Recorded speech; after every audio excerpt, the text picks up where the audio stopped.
Welcome to Warner's Wheeling About. Just me messing around in my wheelchair and my cars. Hello everybody and welcome to another video. Thank you for joining me. For those of you that have followed my videos, you'll understand that my channel is very much a lifestyle channel. I'm a disabled driver and it's mostly about my travels around with my wheelchairs and my cars, and I recently in December changed from a petrol vehicle to a electric vehicle, my Mini. So that experience has been quite interesting. I've very much enjoyed the electric Mini. It's a fantastic car, and learning how to be an EV driver has also been an interesting experience. There's a lot that you need to know.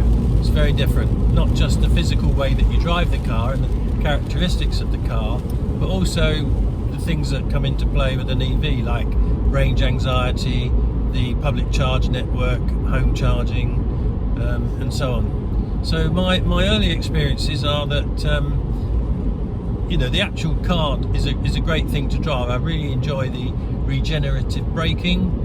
I enjoy the smooth power delivery. I enjoy the fact that it's quiet, and especially enjoy the fact that it's very economical. And then of course you can add to that I'm doing a small part towards the saving the planet. Now, as I've been learning to be an EV driver, I've realised a lot of challenges, especially for disabled drivers, when it comes to charging the vehicle. Not so much at home. If you're a disabled driver and you've got a home charger, that's going to be a really important advantage. If you're relying on the public network, then you're definitely going to have some challenges. And what I would suggest to any disabled driver is perhaps look at cars with a longer range, so that you don't have to physically get out of the car and charge it so often. And try and get a wall charger if you can, so that you can charge at home, or at least be able to charge like I do with a backup 3-pin charger. What I've encountered in the public charge network is a multiplicity of things that you've got to learn. There are different kilowatts and kilowatt hours, miles per kilowatt hour, the cost per kilowatt, the rate in which your car can accept a charge. For example, the Mini will accept a charge up to 50 kilowatts per hour. So some of the more powerful chargers, the 150s, the 350 kilowatt chargers, are no benefit to you if you're driving a Mini, for example. Other things that I've had to learn are, there are different AC and DC sockets, the CCS, the CHAdeMO, the AC. So you've got to really do your homework and figure out, what's the right car for me, what's the right kind of charging that I'm using. And then on top of that, you've got all the different companies. So just to take InstaVolt for example, they are a public network charging company, but they've got ChargePoint, who are their payment management company. So you're actually dealing with two companies when you deal with InstaVolt, for example. With BP Pulse, it's BP Pulse Polar, and so on and so forth. So very, very confusing for anybody that's new to EVs. Then on top of that, you've got all the different types of charging equipment. Some of them are slim posts that you have to plug your own cable into. Others are huge units with 3 or 4 big fat black cables coming out of them. they're all very different. So you've got to understand when you're pulling up to a charger, is this the right type of charger? Have I got the correct cables that I'm going to need? And then there's the apps. I've got the Mini app, which is great, Mini Connected, that tells me remotely from my phone whether my car is locked or unlocked, and I can set preconditioning for my charging. I can see if the car's actually charging, at what rate it's charging, so that's brilliant. Then we've got other apps like ZapMap, which are designed to help you plan your journeys and locate chargers en route. Another app which is very helpful. Then, of course, the charge companies themselves, Podpoint, you need an app, and some of these apps you have to put a deposit on. You have to have money in the account. So with Podpoint, I think I personally put in about £10 at a time. So if I go to a Podpoint that I need to pay for, then I have credit online. You get to some chargers that you've never heard of, and you need an app to use it. So while you're waiting, you've got to download the app, understand how it works, maybe upload a payment to the app before you can even use the service. Now, a lot of companies like Instavolt and Gridserve, they're introducing tap and go. BP Pulse also, you can do tap and go, so that makes it much easier. Then there's an etiquette to charging, which I found very odd. There seems to be an understanding between electric vehicle drivers that you don't charge over 80%. I think that's probably a little bit outdated now, because in the old days, some of the early EVs perhaps were very, very slow at charging once they got to the 80%. Up towards the 100%, so you could be at a charge machine for an inordinately long period of time to get a very small amount of power. So yeah, it would be common sense to move on, not just being the right etiquette. But I know for sure in my Mini, it doesn't make any difference whether it's 70%, 80%, all the way up to about 95%, it still charges at just the same pace. So that doesn't necessarily apply to every vehicle. I think common sense comes into play. If you're nearly finished and you've got all the electricity that you actually need, and there is a queue of people, then be a nice person and move on. Make it vacant for the next person.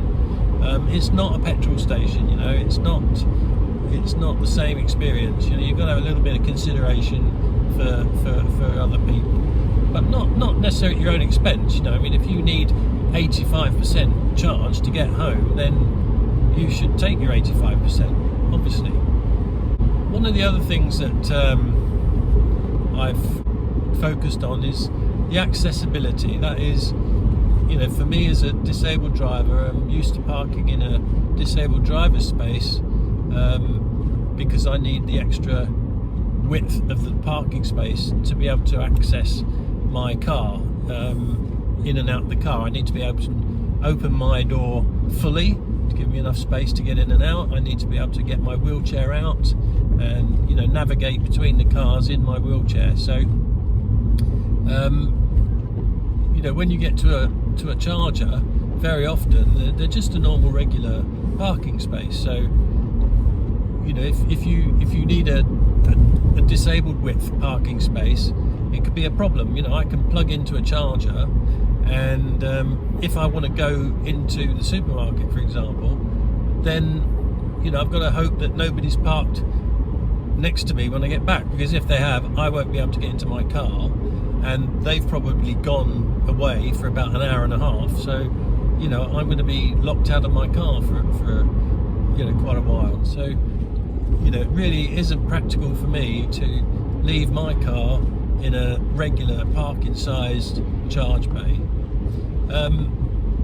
Some parking bays are wide enough, most of them are not. Then okay, you found a parking bay that's suitable that you can use. Next step is the charge unit itself. Now there's a couple of things that come into play here. You've got to be able to get close to it. Now if you're on walking sticks or use a walking frame, maybe you can't stand up too long, maybe you can't have a free hand to hold a cable, maybe you need to sit down if you've been stood up for more than a few minutes.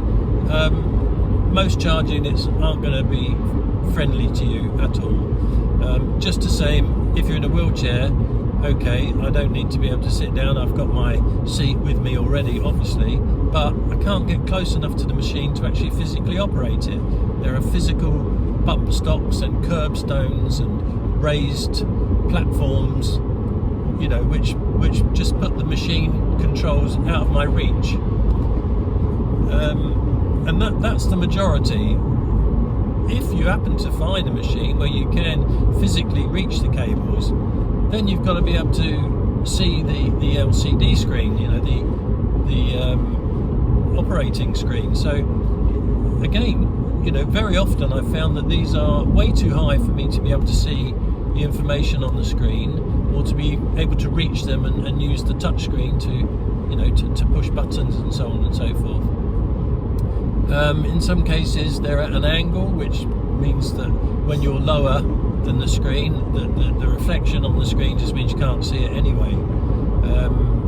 So that's another problem to deal with. So in my travels, I started to make videos and to record my experiences of these difficulties, and a lot of the people that have been following me on YouTube and on my social media have been very supportive and have encouraged me to do more videos and get more information out there. A lot of people said it's very helpful, they find it very useful. Some people are deciding, should I or shouldn't I move over to an EV, and they like to be able to see somebody really going through that real life experience, so that they can measure whether or not it's going to be suitable for them. In my quest to understand this network and try to do what I can to improve it, I set myself a mission, which was to raise awareness of disabled drivers' difficulties when it comes to using the public charge network. And then I've set out to contact a number of different people and organisations, CEOs of these companies, so that I can speak to them directly and ask them, what are they doing? Are they aware of the problems? Have they got any plans and strategies to deal with these problems? What are their corporate policies? When it comes to access. We do have the Equalities Act 2010, which puts an obligation on local governments and business owners, to make everything fair and equal for all people. But that's sometimes not always implemented as it should be. Not because people don't care, but very often because they're not aware of it. So following up all my contacts over the last, I would say, 6 weeks, maybe 2 months, I'm going to put up a summary now of what I've done, who I've contacted, and what reaction I've got from these companies, and then we'll carry on and discuss that more, hopefully, in the comments. The first company I contacted was Instavolt. The nearest charger to my house is in Instavolt at a Starbucks, and it was the first public charge unit that I used, and I've had a couple of issues with it. One, I got overcharged. I was charged 45p plus VAT on the 1st of January, and when I contacted them about it, it took ages to get anybody to respond. It was about 3 weeks before they finally came back and acknowledged that there was a problem on the machine. Apparently it was one or 2 or 3 days, and it affected a number of people. They quickly offered to give me a refund and asked for my bank account details, and I said, look, I'd rather you just reverse the charge back onto my credit card. But apparently that's ChargePoint that does the charging, not Instavolt, so it seemed quite complicated. Anyway, eventually, after 8 weeks, I did get a refund. They sent the money to my bank account, not to my credit card as I requested, so I have no way of knowing if any other people that were overcharged were refunded or not. I've asked the Chief Executive Officer by email, exactly what's the situation here, but I've yet to get a response. I did explain that I wasn't interested in the refund itself. The amount of money was relatively insignificant. I just wanted to know that their system, that had been corrected properly and that everybody affected had been refunded. So I'll let you know if I get a reply on that. I did speak to the CEO for quite some time, and I'm not going to give out names. You can look up the names if you want to. But he was charming. He called me in the morning. He was on his way to work, and he gave me at least 30 minutes of his time, and we discussed accessibility. And he explained how very complicated it was. How they have to deal with local government planning permissions, landlords, landowners, and that they are aware of the accessibility issues, and they are very interested in trying to improve things, and pledged to keep me informed and to let me know what progress they're making. I've sent a couple of emails backwards and forwards, but as yet nothing tangible to report, so I'll keep you posted on that one. I also contacted Gridserve via their website, and I got a reply within a couple of days explaining that my request for information had been passed on to an appropriate member of the team, and they would get back to me. It did take a couple of weeks, and but I finally got contact, and we arranged a telephone call, and I had a 45-minute conversation with the COO, and it was very, very encouraging. He was very well aware of the situation, and their company seemed to have a policy in place. He was explaining to me, how the entire Gridserve network is being replaced. The electric highway has got new equipment, and they're planning as much accessibility as they can. And of course, with their super hubs that they're launching, again, accessibility is an issue that they understand, and they're incorporating. And he's invited me to the opening of the Norwich hub in April, so I'll be going there, and I'll obviously be making a video, and I'll let you know, keep you posted how that one goes. One of my followers introduced me to somebody at Osprey, and they subsequently contacted me and invited me to have a conversation with them. We haven't had that conversation yet, but that channel is now open, and I will be talking to Osprey in the near future, and I'll keep you posted on that one. BP Pulse, I am a member. When I got my Mini, I've got a Motability lease, and I've got a subscription to the BP Pulse network. Communications with BP have been okay. I did receive 2 RFID cards, which was a bit confusing, and I've been wanting to use the network and card before I contact them directly about accessibility. I'm not entirely impressed with BP Pulse, to be honest with you. Only about 30 or 40% of the units that I've used have been